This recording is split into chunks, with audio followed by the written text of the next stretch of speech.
तो दोस्तों आज हम फिर से आपके लिए लेकर आए हैं देश दुनिया की तमाम ताजा बड़ी खबरें। सबसे पहली बड़ी खबर में आपको बताएंगे दोस्तों कि अतीक अहमद के बाद बांदा जेल में बंद मुख्तार अंसारी को जहर देकर जान से मारने की जेल में हुई कोशिश। बांदा जेल में बंद मुख्तार अंसारी की अचानक बिगड़ी तबीयत, आईसीयू में कराया गया भर्ती। परिवार वालों ने जेल प्रशासन पर मुख्तार को जहर देकर जान से मारने का लगाया आरोप। योगी सरकार की बड़ी चिंता। केजरीवाल की गिरफ्तारी के विरोध में सड़क पर उतरी आम आदमी पार्टी। प्रधानमंत्री मोदी के घर का किया घेराव। मोदी अमित शाह का घर से निकलना हुआ मुश्किल। पाकिस्तान के दूसरे सबसे बड़े नौसेना एयर स्टेशन पर हमला, मजीद ब्रिगेड ने ली जिम्मेदारी। 3 हेलीकॉप्टर सहित 4 सैनिकों की मौत। ईडी की हिरासत में अरविंद केजरीवाल ने दिया दूसरा आदेश, स्वास्थ्य मंत्रालय से जुड़ा है मामला। मोदी अमित शाह केजरीवाल को रोकने में नाकाम। गाजा में तत्काल युद्ध विराम की मांग रद्द करे अमेरिका। इजराइल ने अमेरिका को दी चेतावनी, कहा अमेरिका से सभी रिश्ते कर लेंगे खत्म। बीजेपी सरकार बनी तो शादी भी युवाओं की नहीं होने देंगे बीजेपी वाले, बूढ़े हो जाएंगे युवा। अखिलेश यादव ने किया चौंकाने वाला दावा। गाजा पट्टी में जंग ने हिला दी इजराइल की खेल की दुनिया। तेल अवीव में नहीं होगी जिम्नास्टिक चैंपियनशिप। दुनिया भर के देशों ने इजराइल की कंपनी पर लगाया बैन। तो दोस्तों सभी खबरों को आपको एक एक कर बताने वाले हैं। वीडियो को लाइक कर चैनल को सब्सक्राइब कर दें। इसी बीच पर तो दोस्तों अगली खबर की ओर। तो अतीक अहमद के बाद बांदा जेल में बंद मुख्तार अंसारी को जान से मारने की कोशिश। मुख्तार अंसारी की बांदा जेल में बिगड़ी तबीयत, परिवार ने लगाया जहर देकर मारने का आरोप। दोस्तों आपको बता दें कि अतीक अहमद के बाद उत्तर प्रदेश के बांदा जेल में बंद मुख्तार अंसारी को जान से मारने की कोशिश जेल में की जा रही है। खबर सामने निकल कर आई दोस्तों कि उत्तर प्रदेश के बांदा जेल में बंद मुख्तार अंसारी की तबीयत सोमवार देर रात अचानक बिगड़ गई, जिससे जिला प्रशासन के हाथ पैर फूल गए। आनंद फानन में मुख्तार अंसारी को बांदा जेल से मेडिकल कॉलेज में एडमिट कराया गया है। मुख्तार अंसारी इस समय आईसीयू में भर्ती हैं और उनका इलाज चला है। जानकारी के मुताबिक घबराहट और सीने में दर्द की शिकायत के बाद मुख्तार अंसारी को मेडिकल कॉलेज में एडमिट कराया गया है। इस बीच सूचना पर मुख्तार अंसारी के परिवार वाले भी बांदा मेडिकल पहुंच गए हैं और बांदा मेडिकल पहुंचकर मुख्तार अंसारी को जहर खिलाकर जान से मारने का आरोप परिवार वालों ने जेल प्रशासन पर लगाया है और कहा है कि मुख्तार अंसारी को जहर देकर खाने में जान से मारने की कोशिश की जा रही है। मुख्तार अंसारी ने पहले भी अपनी हत्या की आशंका जेल में जताई थी और कोर्ट में भी कई बार सुरक्षा की मांग की थी, लेकिन सरकार ने उनकी नहीं सुनी और अब मुख्तार अंसारी की तबीयत अचानक बिगड़ गई है। इसी बीच पर तो दोस्तों अगली खबर की ओर। तो केजरीवाल की गिरफ्तारी के विरोध में सड़कों पर उतरी आम आदमी पार्टी। प्रधानमंत्री आवास का किया घेराव। मोदी अमित शाह का घर से निकलना हुआ मुश्किल। दोस्तों आपको बता दें कि दिल्ली के मुख्यमंत्री अरविंद केजरीवाल की गिरफ्तारी के विरोध में देश में सड़कों पर आम आदमी पार्टी उतर आई है। आम आदमी पार्टी ने आज दिल्ली में प्रधानमंत्री आवास का घेराव किया है। प्रधानमंत्री आवास का घेराव करने से पहले प्रधानमंत्री मोदी पीएम आवास में लॉक हो गए हैं। प्रधानमंत्री मोदी का घर से बाहर निकलना मुश्किल हो गया है। दूसरी तरफ बीजेपी के कई नेताओं के घरों का भी घेराव आम आदमी पार्टी ने किया है। कांग्रेस पार्टी और आम आदमी पार्टी मिलकर केजरीवाल के समर्थन में विरोध प्रदर्शन कर रहे हैं और केजरीवाल की गिरफ्तारी को अवैध बता रहे हैं। इसी बीच पर तो दोस्तों अगली खबर की ओर। तो पाकिस्तान के दूसरे सबसे बड़े नौसेना एयर स्टेशन पर हमला, मजीद ब्रिगेड ने ली हमले की जिम्मेदारी।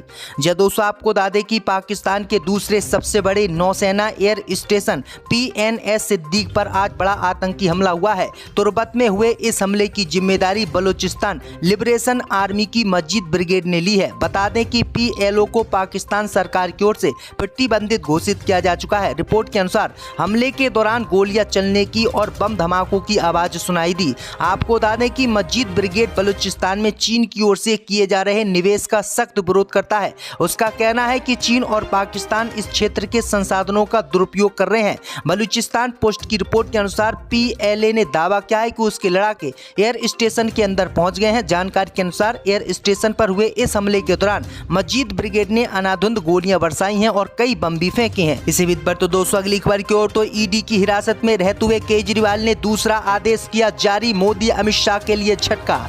दोस्तों आपको बता दें कि दिल्ली के CM अरविंद केजरीवाल ईडी की हिरासत में रहते हुए सरकार चलाने के दौरान अपना दूसरा आदेश आज जारी किए हैं। केजरीवाल सरकार में मंत्री सौरभ भारद्वाज ने बताया है कि ये निर्देश स्वास्थ्य विभाग से जुड़ा हुआ है।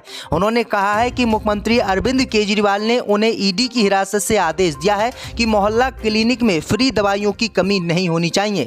आम आदमी पार्टी के नेता सौरभ भारद्वाज ने कहा कि सीएम केजरीवाल दिल्ली के लोग के स्वास्थ्य के लिए चिंतित हैं। उन्होंने कहा है कि कुछ अस्पतालों में मुफ्त ब्लड टेस्ट के सैंपल उपलब्ध नहीं है। ऐसे में केजरीवाल को लगता है कि उनके जेल में जाने के कारण दिल्ली के लोगों को परेशानी नहीं होनी चाहिए, इसलिए उन्होंने ईडी की हिरासत से ही मोहल्ला क्लिनिक के लिए मुफ्त दवाएं देने के आदेश दिए हैं। इसी बीच बढ़ते दोस्तों अगली खबर की ओर तो गाजा में तत्काल युद्ध विराम की मांग रद्द करे अमेरिका, इजराइल की यूएस को सख्त चेतावनी, छिड़ सकती है जंग।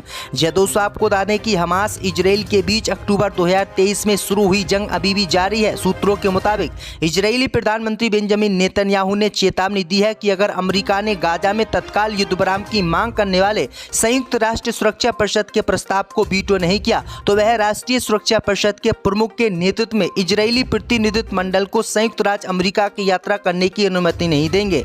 दरअसल आपको बता दें कि गाजा पट्टी में कल ही युद्ध विराम को लेकर एक प्रस्ताव पास हुआ था, जिससे अमेरिका ने दूरी बनाई थी और अमेरिका ने वीटो नहीं किया था और ये प्रस्ताव संयुक्त राष्ट्र में पास भी हो गया था, जिसके खिलाफ अब इजराइल उतरा हुआ है और इजराइल अमेरिका से बार बार मांग कर रहा है कि वो इस प्रस्ताव पर वीटो करे। अब देखते हैं कि अमेरिका इस प्रस्ताव पर वीटो करता है या फिर नहीं। इसी बीच पर तो दोस्तों अगली खबर की ओर तो शिवसेना आज करेगी उम्मीदवारों का ऐलान, पहली लिस्ट में 16 लोगों को टिकट मिलने के आसार। दोस्तों आपको बता दें कि लोकसभा चुनाव 2024 को लेकर महाराष्ट्र में सियासत चल रही है। अब खबर सामने निकल कर आई दोस्तों कि महाराष्ट्र में सीट बंटवारे पर शिवसेना प्रमुख उद्धव ठाकरे और एनसीपी के मुखिया शरद पवार के बीच 2 घंटे तक बैठक हुई है। हालांकि कौन कितनी सीटों पर चुनाव लड़ेगा इस बारे में कोई फैसला नहीं आ सका है। वहीं शिवसेना के संजय रावत ने कहा है कि 15 से 16 उम्मीदवारों के नामों की घोषणा जल्दी शिवसेना की तरफ से की जा सकती है। दरअसल आपको बता दें कि उद्धव ठाकरे, शरद पवार और कांग्रेस पार्टी मिलकर महाराष्ट्र में लोकसभा चुनाव लड़ रहे हैं। इसी बीच पर तो दोस्तों अगली खबर की ओर तो बीजेपी सरकार बनी तो शादी भी नहीं होने देंगे, बूढ़े हो जाओगे, अखिलेश यादव ने किया चौंकाने वाला दावा।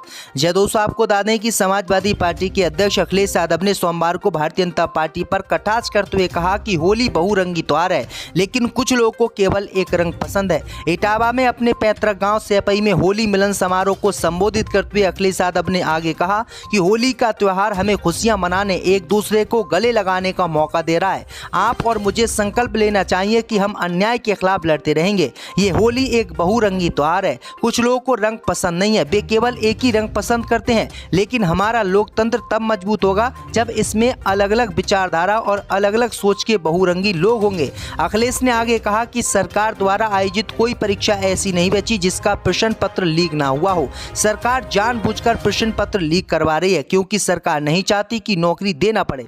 नौकरी देना पड़ेगा तो आरक्षण भी देना पड़ेगा, इससे हाथ में ना रोजगार रहेगा ना नौकरी रहेगी। उन्होंने कहा कि आने वाले 10 सालों तक अगर बीजेपी सरकार बनी रही तो शादी भी बच्चों की नहीं होगी, क्योंकि नौकरी का इंतजार करते करते ये बच्चे बूढ़े हो जाएंगे। तो अखिलेश यादव ने यह बड़ा हमला बीजेपी सरकार पर बोला है। इसी बीच पर तो दोस्तों अगली खबर की ओर तो गाजा पट्टी में जंग ने हिला दी इजराइल की खेल की दुनिया, तेल अबीब में नहीं होगी जिम्नास्टिक चैंपियनशिप। दोस्तों आपको बता दें कि गाजा जंग के लंबा खिंचने से इजराइल को कई मोर्चे पर नुकसान झेलना पड़ा है। आक्रमण के बाद गाजा में आए मानवीय संकट से इजराइल की पूरी दुनिया में किरकिरी हुई है। जंग के शुरुआत से ही कई मानव अधिकार संगठन के लोगों ने इजराइल से जुड़ी कंपनियों का बहिष्कार करने का ऐलान किया था।